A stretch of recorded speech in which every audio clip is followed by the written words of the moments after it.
Hello there and welcome back to the channel.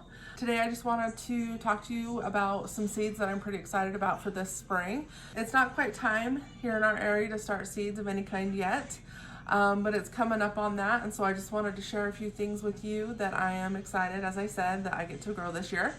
There's a few things that are new and a few things that I'm just trying different varieties of. One of the things is carrots. I have always planted carrots in my garden, and I have a few that I like, but nothing that's really been, I want to plant this carrot every time yet. Nothing that's really stuck out as exceptional to me yet. And so every year I try another variety just to see if I can't find that variety that works so really well in my area. This year I'm going to be trying this Kubota carrot. And as you can see, it's from Baker Creek. I have quite a few Baker Creek seeds that I'm going to be sharing with you today, just because when I was in there getting some specific ones that I wanted, I ordered a few other things. That's what always happens. So I also got this lettuce to try, mostly because I thought it looked kind of fun, especially for the kids. It's a heading lettuce, and it's supposed to be about the size of a tennis ball, which is of course why it's called tennis ball. But I thought that would be really fun for the kids at like lunchtime and the like, that they could each have their own little head of lettuce, and they would think that was quite exciting. And then another thing that I'm quite excited about this year that I actually have never grown before is some eggplants. I picked two varieties to give a go. I never did plant it before because I've never really done anything with it. My family has never really been one that cooked it, anything like that. But over the previous summer, I did buy some at the farmer's market a few different times to give it a try to see if we would like eating it. Because if you're going to plant something and put in the work and the space in your garden to do it, you want to make sure you're actually going to use it. A great idea is to go to your farmer's market, as I did, and anything that you're thinking about, maybe I want to try to grow this, try it out first. It's also great to get them from the farmer's market instead of just the grocery store, because you can be supporting those local farmers in your area.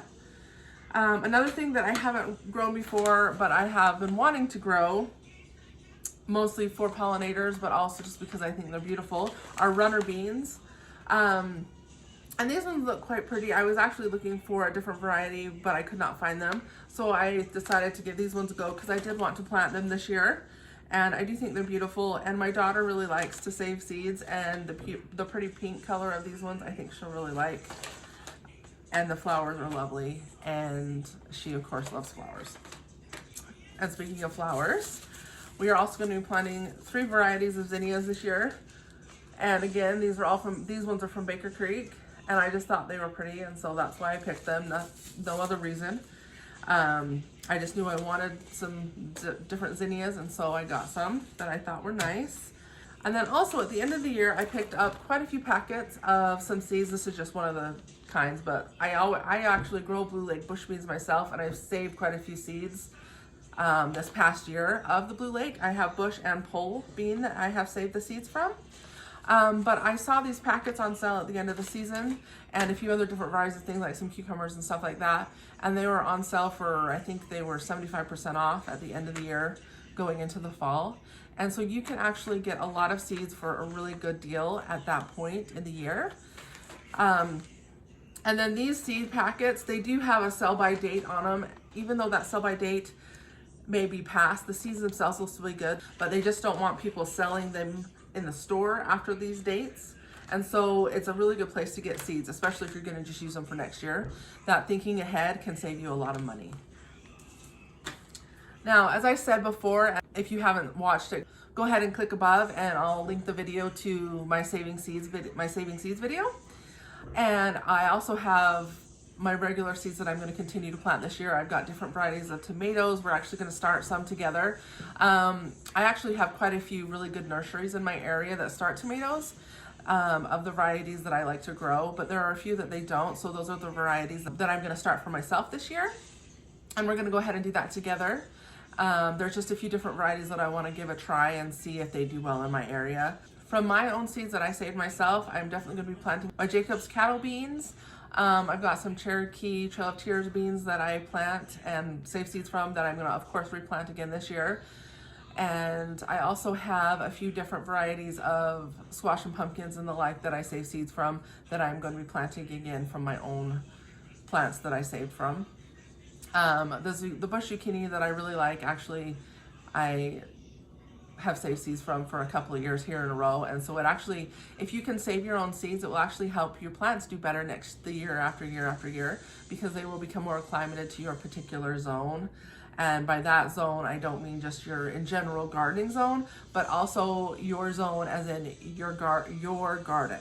So my garden might do a little bit differently than the neighbor down the street's garden in terms of how hot it gets, how much wind there is, the rainfall, and how the soil is. Everything's just a slightly bit different in everybody's situation. So the more you can save and replant your own seeds, the better your gardens will do, because those seeds over generations of the plants will actually become acclimatized, not only your garden, but also your gardening style. Do you like to water every day?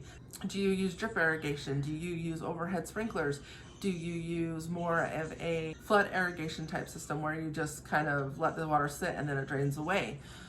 Everything is a little bit different for each gardener, and so those seeds actually become acclimatized to you. There's also a seed that I saved that I'm pretty excited for, that I talked to you about when I was saving those seeds, and that is an okra plant that I just haphazardly decided I would just direct seed into my garden. And I actually ended up getting about 7 or so okra from that plant, and it was not planted at the right time.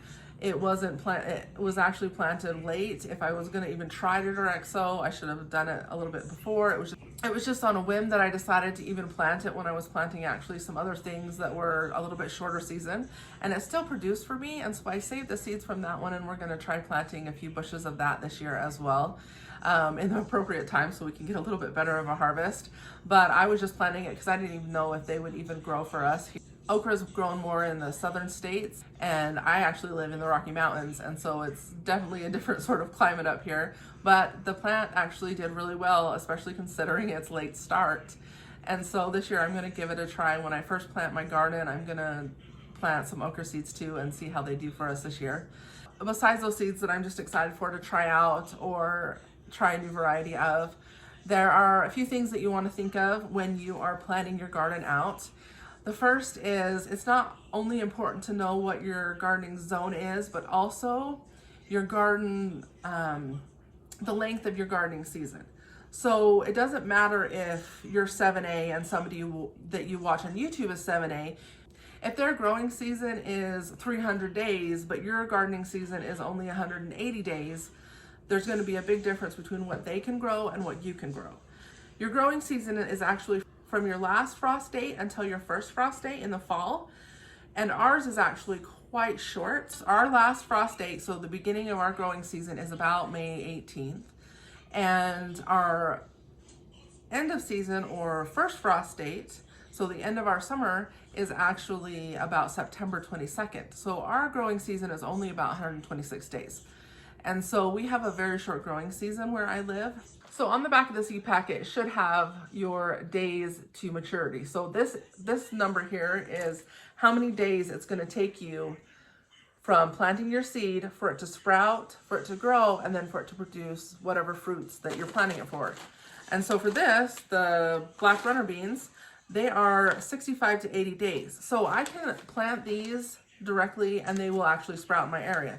But something like a tomato or a pepper, I could not direct sow in my area and expect to get much of anything off of them. It's too short of a season for them to be direct sown, so you have to do them indoors.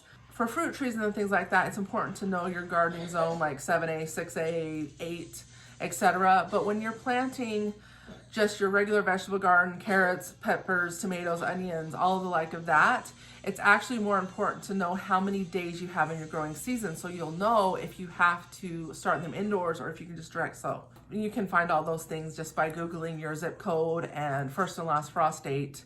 And then just in closing, I want to encourage you as well to just try planting something. It doesn't matter what it is. If you like flowers, try planting some flowers or some herbs.